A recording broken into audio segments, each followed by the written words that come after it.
So the first thing that I want to talk about is they say digital quarantine, right?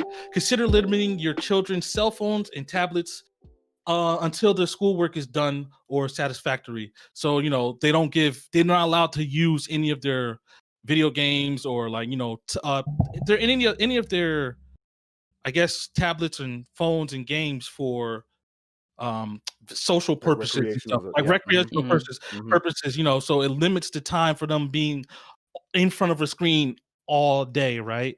So for instance, if you're sitting there learning for like maybe 2 to 3 hours, however long it takes for a class to go on, maybe take a break from them staring at the screen for that long instead of just, all right, you're done with your schoolwork, then go and play a game for another 3-4 hours, or use your tablet or use the phone or watch TV. So they're talking about one of the things that can help them stay focused more is if they're not in front of the screen more often.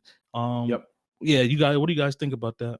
It definitely makes sense because as somebody who works in front of screens all day, the least amount of time I spend in front of said screen prior to the next day I start work, or even if I get a chance to just not be at my screen for a long period of time, it does help when I actually have to focus, and it's my whole mindset of, hey, I got to be locked in here, this is what I got to be doing, like I can't be distracted. Because the attention span of today's modern child is very short.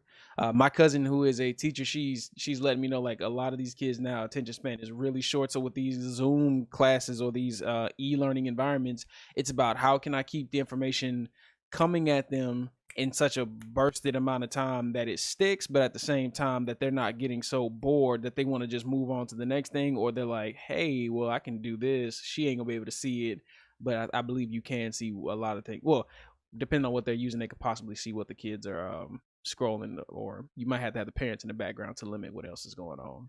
But I mean, it makes sense. It definitely makes sense. Well, see, to me, this isn't difficult because this is something I grew up with. We had this conversation, I think, in one of our first episodes.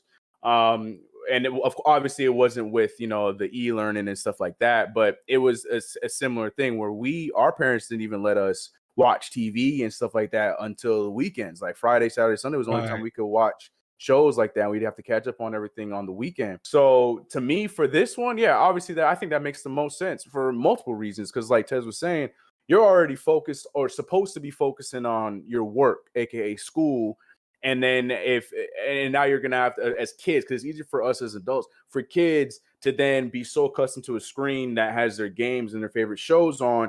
Now this screen has math problems. That's not as entertaining and that's not as fun. I'm not going to want to do that. Let me go back to my games and stuff. So you have to put that in their brains that none of that is touched until the other stuff, the not so fun stuff, the stuff that you need to do is done first. So I think it makes the most sense because it's easy for kids because they're going to be smarter than us, especially when it comes to technology. No matter how smart we are with technology, because luckily we play games and stuff, they still going to lap us. That's just that's how it works.